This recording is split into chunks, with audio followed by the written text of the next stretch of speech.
je voudrais un peu de dire sincèrement merci. Merci. Surtout que j'ai profondément compris la phrase qui se dit dans notre église, que l'église n'est pas une industrie, mais l'église est une famille.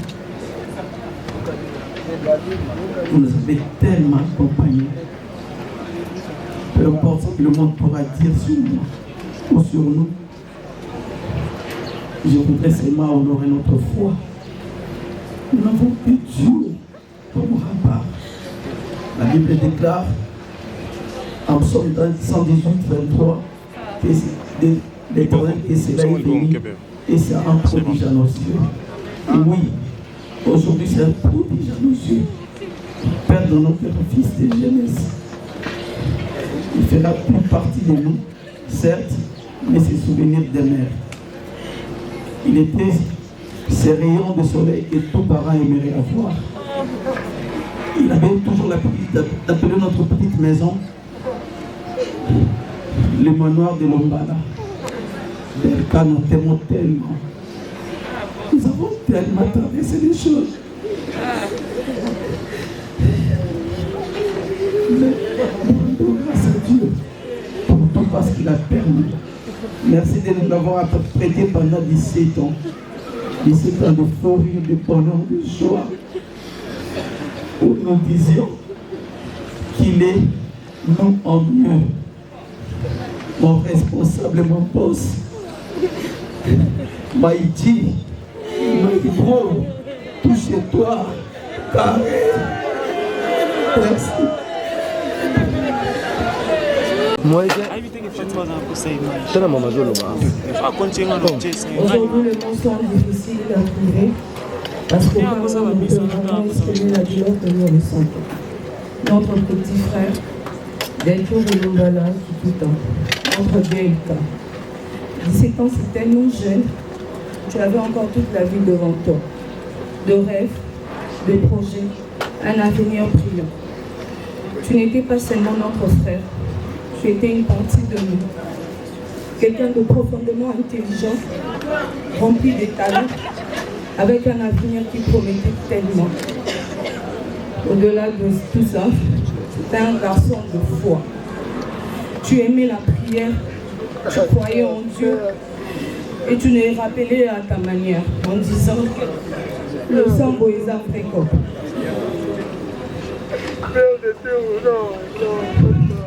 Pour toi, la prière n'était pas juste de mots, c'était vraiment un avertissement, un engagement sincère, quelque chose de solide et de vrai. Ton sourire, ta présence, ta manière d'être, tout cela restera gravé en nous pour toujours. Aujourd'hui, ton absence laisse un vide immense, un vide que rien ni personne ne pourra combler. Mais malgré la douleur, nous choisissons de garder de toi l'amour, la lumière et les souvenirs précieux que tu nous laisses. Tu resteras à jamais dans nos cœurs et même si tu n'es plus là physiquement, ton amour ne disparaîtra jamais. Repose en paix, notre petit frère, notre DLK, nous t'aimons et nous t'aimerons toujours. Je t'aime des gens.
Pour représenter valablement dans OSIK to sambeli pour la famille Lumbala.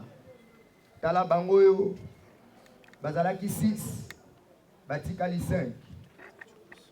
Makome lobi nazo pesa bango bomoi ya seko bakobunga te. Moto moko te akobotola ngai bango parce que papa oya pesi ngai bango azana makasi koleka nyonso. Pe moto moko te akobotola bango na maboko ya papa. Papa na sambeli pona papa Adolphe, maman Mireille na bana o batikali. Na tiki bango na maboko na yo. Na bondi bango na maboko na yo. Batela bango kobanda sikawa kino bakobika bomo imolai na mokili oyo. Na sakoli na kombo na Yesu Masia. Kolandisa liloba nzambe oyo lobi. Voici moi et les enfants que l'Éternel m'a donné. Nous sommes des signes de merveille. Komisa bango bilembo pe bikamwa na mboka ya Kinshasa. Yahweh pasi oyo komeli bango pesa bango makasi ya kosimonte yango au nom de Jésus. Makome lobi bakosala musala ya punda te, bakozwa bana te po babungisa bango. To déclarer na kombo na Yesu. Bana o batikali bakobunga te au nom de Jésus. To déclarer de l'air vivant, bako utiliser sous mabongo na bango te po bakunda bana oyo na kombo na Yesu. Oyo permettre kokoma lisusu te. Na kombo na Yesu Masia. Zala nzinga na bango efelo ya moto. Nzinga na bango efelo ya moto nkolo. Pesa bango makasi ya kondima oyo ndimi. Pesa bango makasi ya kondima oyo ndimi. Pesa bango makasi ya kondima oyo ndimi. Pesa bango makasi ya kosepela.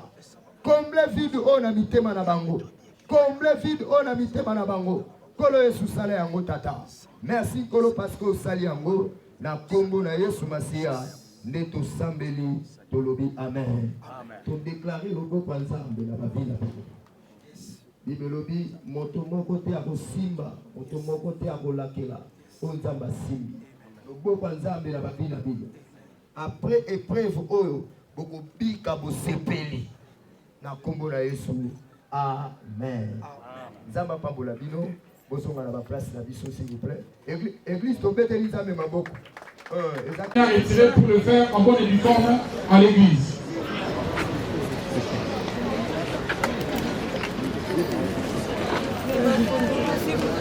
Bien, merci.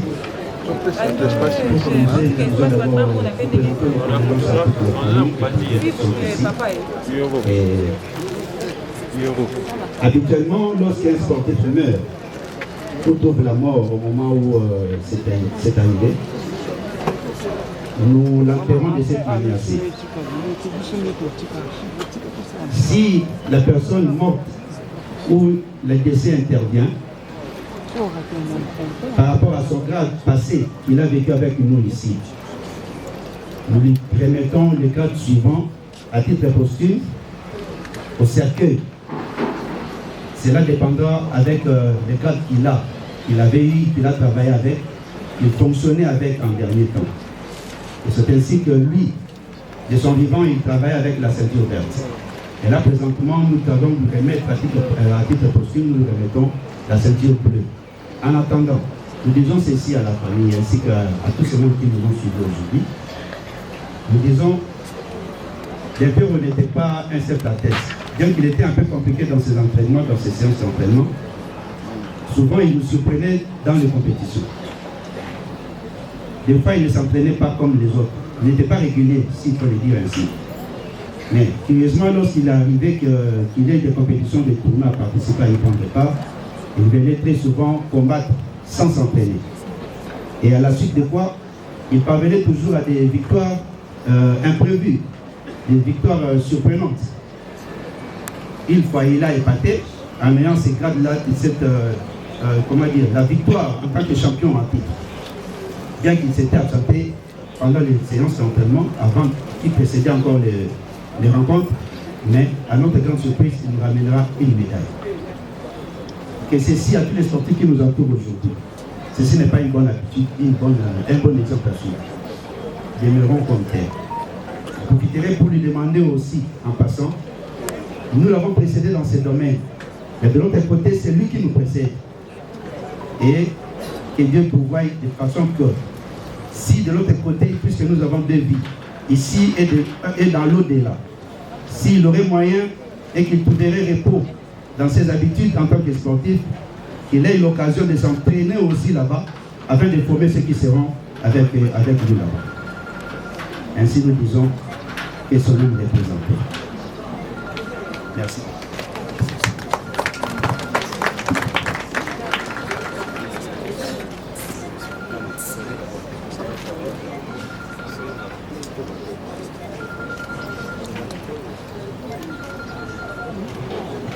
Cette cérémonie s'accompagne souvent avec les brevets. Les brevets nous remettrons un peu plus tard. Peut-être que nous n'avons pas eu le temps de l'établir. Ça y est. Mais il fallait un cadre pour encadrer les brevets. Donc le papa, demandez la présence de papa parce que c'est à lui aussi que nous allons remettre cette ceinture à titre symbolique à la famille. Ça s'accompagne avec les brevets que nous n'avons pas sur place. Merci encore. Amen. C'est Niri. T'as gagné. Oui. Merci.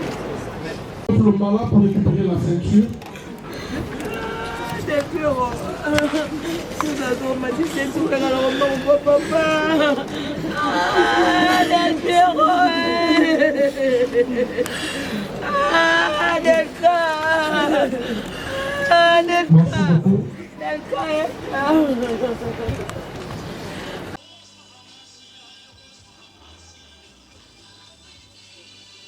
Il y a des pas dans le cimetière Kolo, tu as consacré à la scène en Bokonayo. Nyon so esale manase na nguya pe olamu ya liloba na yo nzambe. To telemeli nguya nyon so ya satana. Oyo koya nzambe pona ko troubler ya oyo ezali cérémonie ezanga makoki dans le nom de Jésus. Ya oyo qui peut dire à la fin yo sumasi ya yo mi monisa et aux alanzambe maître ya nyon so eko se dérouler na oyo bisika. Na nguya oyo ifanya nzala ya kombo na yo et to sambe na kotima to lobi amen.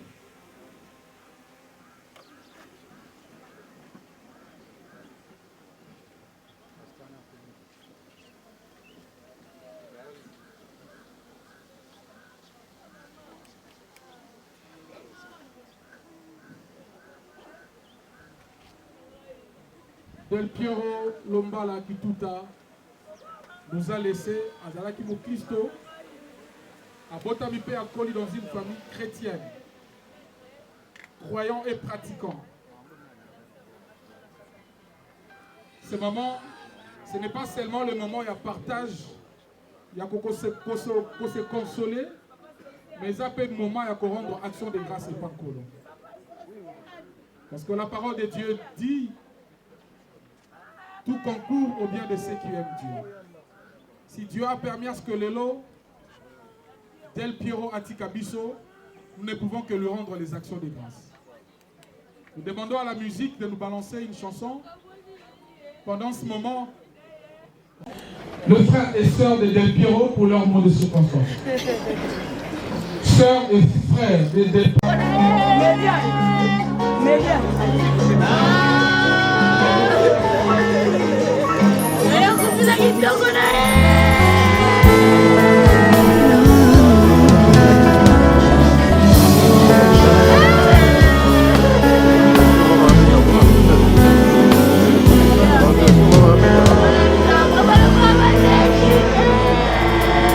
Naipa na yo papa nanga monisanga loboko na yo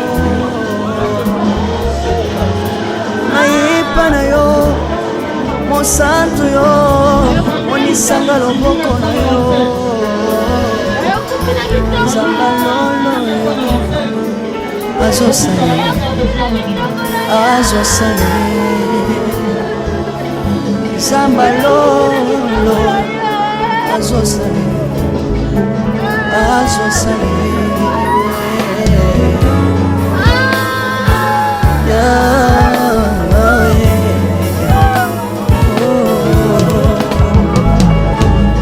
naipa na yo pananga monisanga loboko na yo naipa na yo mosantu yo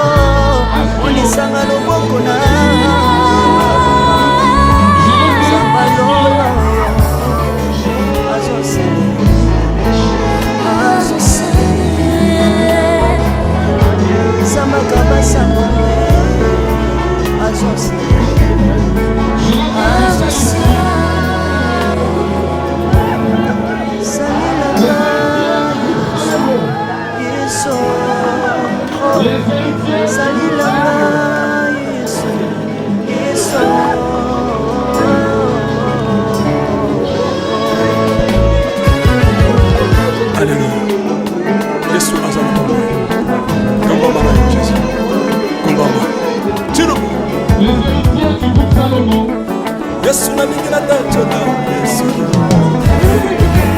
Papa na mingi na tancho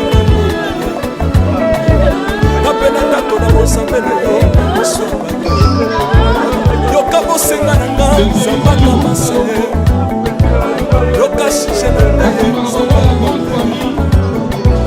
na ye na babasi na nga Osabo zambele yo na ye na kozamba na nga Osabo zambele yo Salela nga Yesu, Yesu, salela nga Yesu, Yesu, salela nga Yesu, Yesu, salela nga Yesu, Yesu, unela nga Yesu,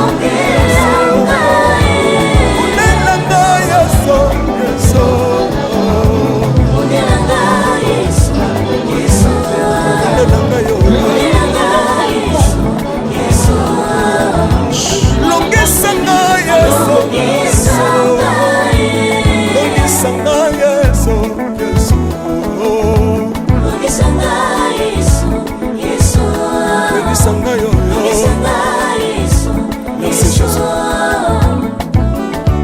Bisenga senga sangalo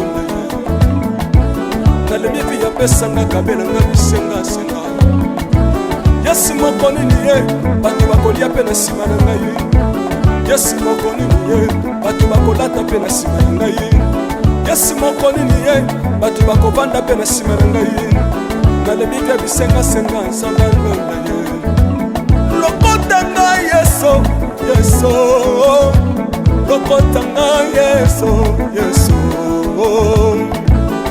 Lokotanga Jésus, Kotikanga ite Lokotanga yoyo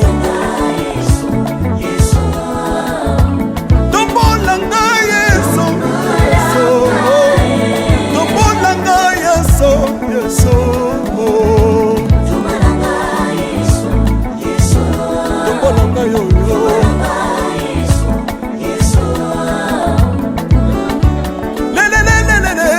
Sawa fako le sawa fako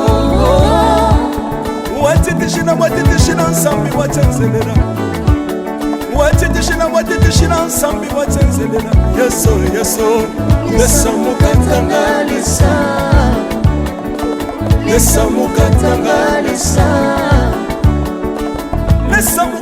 lesamukatanga ye Lesa mukatanga lesa Alleluia Chirobo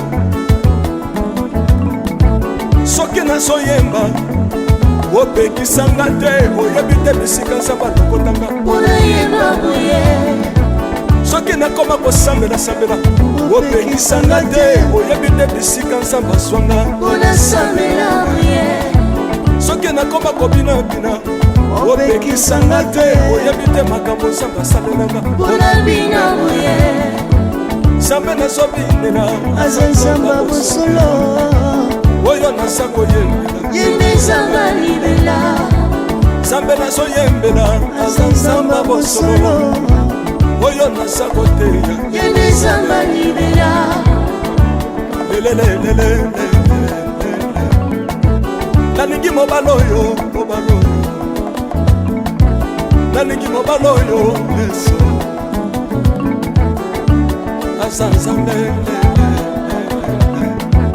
ayoki bosenga na nga Nzambe akabasa ye ayoki suje na nga ye Nzambe alonda ye nazalaka lokatere apesinga lobango natambolaka makolo lelo nakomi na motuka ngai oyoyo nazalaka kobala te lelo apesinga libala apambolinga Yesu Yesu apambo pambolinga Yesu Yesu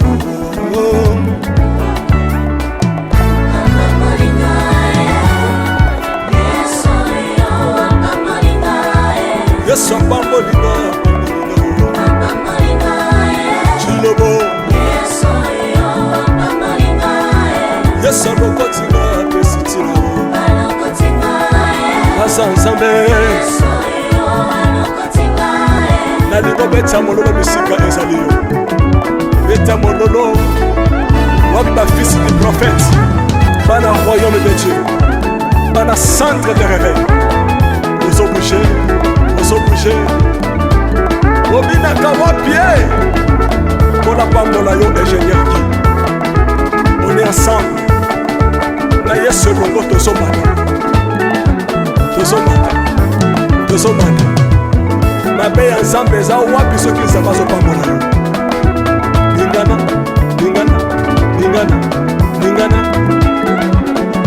loba kelekele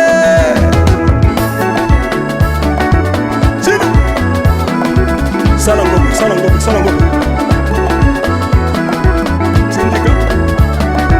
syndicat que Dieu vous bénisse.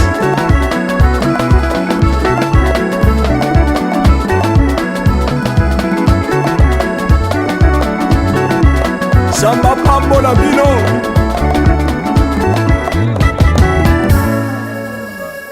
Alléluia. Les amis de Delphine et collège font du solo. Comment on dit ça déjà?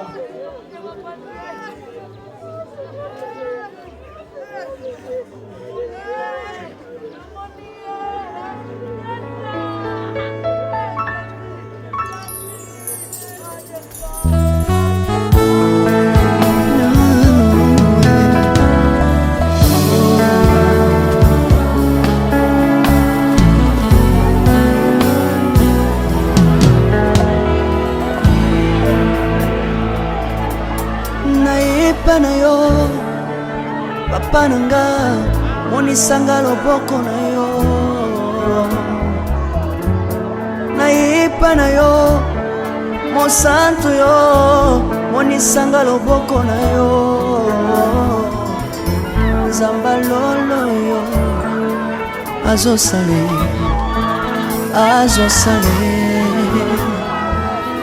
nzamba lolo azosale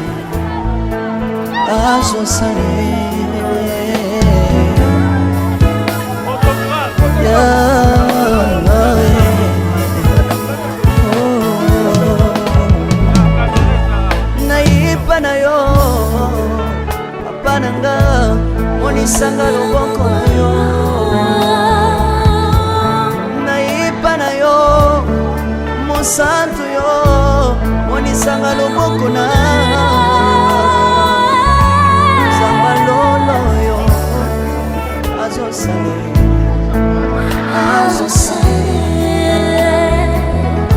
nzamba kabasangolue azosale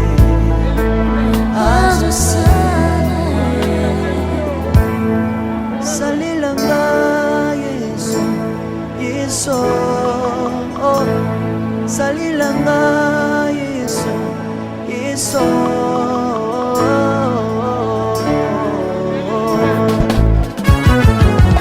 Alléluia. Yesu azana pamwe komba mana yo Jésus komba ma tirobo Yesu na lingina tatola Yesu papa na lingina témoigner sangalo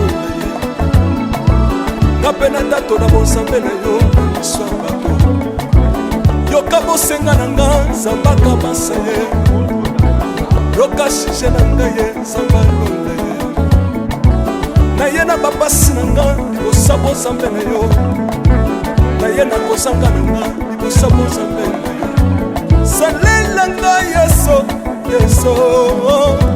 salela nga Yesu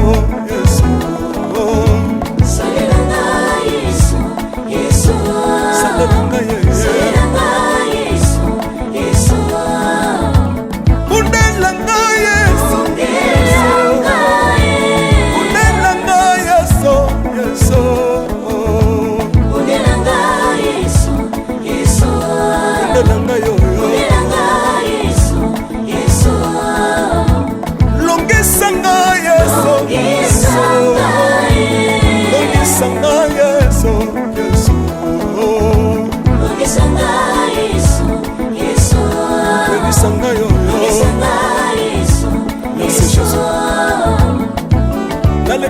bisengasenga nzanga londe nalembi epi yapesanga kabelanga bisengasenga yesu moko nini ye bato bakolia mpe na nsima na ngai yesu moko nini ye bato bakolata mpe na nsima na ngai yesu moko nini ye bato bakovanda mpe na nsima na ngai nalembi mpe bisengasenga nzanga londe ye lokota ngai yesu yesu lokota ngai yesu yesu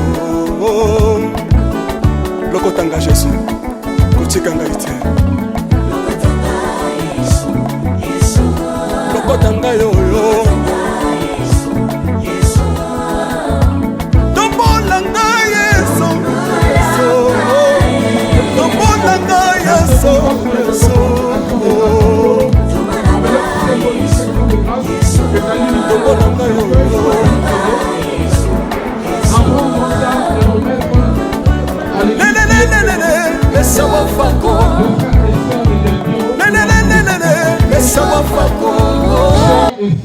Merci à Dieu pour ce qu'a été la vie de notre bien-aimé frère Del Piero Lombala. Est-ce qu'on peut couper nos têtes en prière?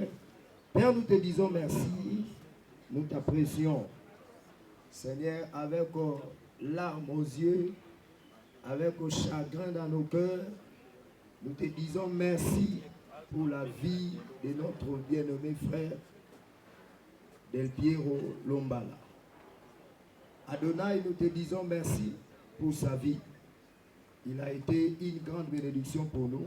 Si ça dépendait que de nous-mêmes, il ne pouvait pas nous laisser si tôt. Mais tu nous as recommandé de t'apprécier toujours pour tout ce qui nous arrive. Nous te disons merci. Seigneur Jésus, parle-nous, console nos cœurs. Au nom de Jésus, Amen. Amen, Amen. Mon exhortation de quelques minutes que j'ai intitulée « Rendre grâce pour toutes choses ». Alléluia. Alléluia. Dans 1 Thessaloniciens 5, au verset 18, la Bible déclare « Rendez continuellement grâce à Dieu le Père au nom de Jésus, car c'est à votre égard la volonté de Dieu en Jésus-Christ. » Bible zolobala biso to rendre grâce na makambo nyonso oyo ezokomela biso parce que eza volonté ya Nzambe kati na Yesu. Même makambo elelisaka, même makambo esepelisaka, esengeli na biso totonda Nzambe. Naza kolobela famille Lombala to rendre grâce na Nzambe. Esika na banda ministère na ngai na Kolwezi précisément na Lualaba pe na Okatanga, j'ai constaté une chose. Motu soki abotami bato bazosepela balobi wafuako. Motu soki akufi bato bazolela balobi wafuako. C'est-à-dire wafuako ezoya na ba circonstance ya kosepela, wafuako ezoya na ba circonstance ya kolela. Ndenge Ephésiens 5:20 Bible lobi rendez grâce pour toutes choses. C'est-à-dire l'action de grâce et Seigneur leya na makambo ezosepelisa biso to na makambo ezolelisa biso. Alors pasteur pona nini tant tozolela il faut totonda Nzambe. Tozotonda Nzambe parce que nyonso o Nzambe azotinda biso tosala ezalaka toujours na ba bénéfice. Na Hébreux 10 na verset 36 alobi vous avez besoin de la persévérance.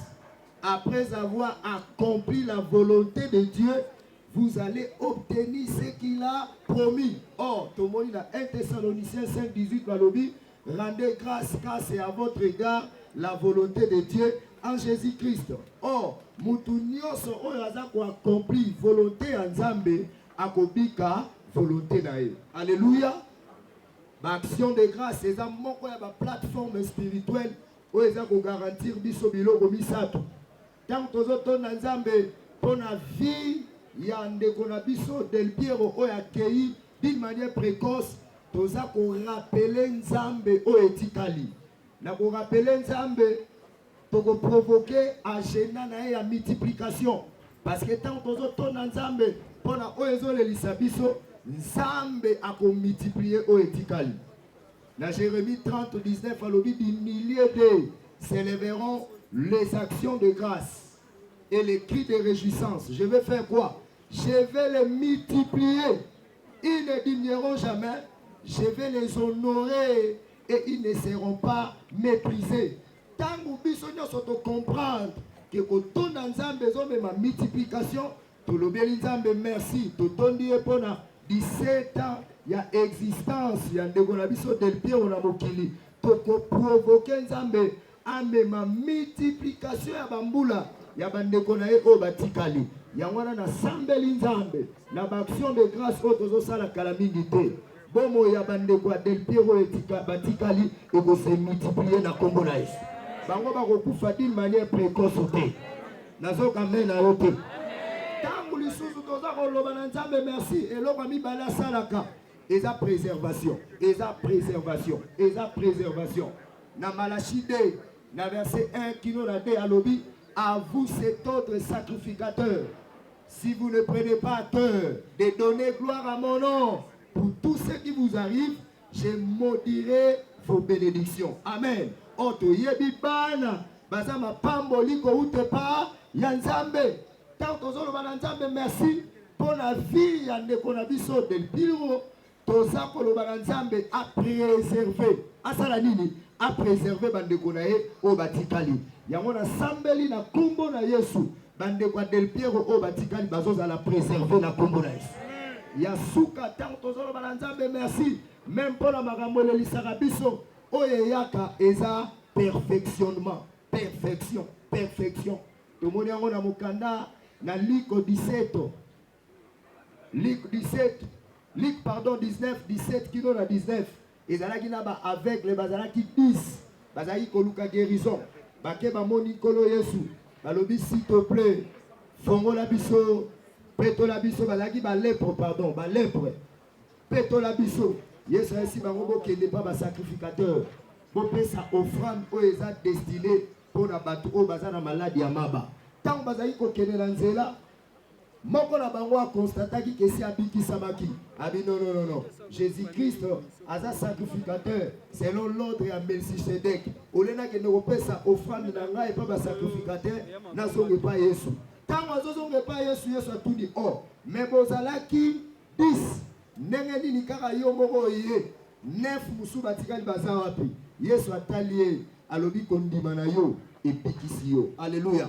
Bango nyonso bazaki na maladie ya maba bazaki guérison mais etango azongaki ya mibwaki na makolo ya Yesu pona koloba na ye merci Yesu abikisaki ye kaka te mais apesaki ye guérison na libela yango na tozondimela nzambe na attitude na biso ya kotonda nzambe na makambo ekomeli famille lombala nzambe ako perfectionner bango naza si ke biso nyonso to comprendre que onzamba zo senga biso to sala eza toujours na avantage na biso tant que zo na nzambe merci pour la 17 ans ya existence ya ndeko na biso del Piero o ya liboso kozwa nini tozozwa multiplication ya bambula ya bandeko na ye tozozwa préservation ya vie ya bandeko na ye tozozwa perfectionnement ya vie ya bandeko na ye yango na bandeko na ngai toza awa esengeli to soutenir famille ya papa Adolphe na kopesa ye ba encouragement ya kotonda nzambe parce que ata toleli eloko moko te kosalema ata toyimi eloko moko te kosalema yango na nzambe telema za mayele koleka biso asengaki na biso totonda ye matondo topesa ye matondo to rendre ba action de grâce na oyo nyonso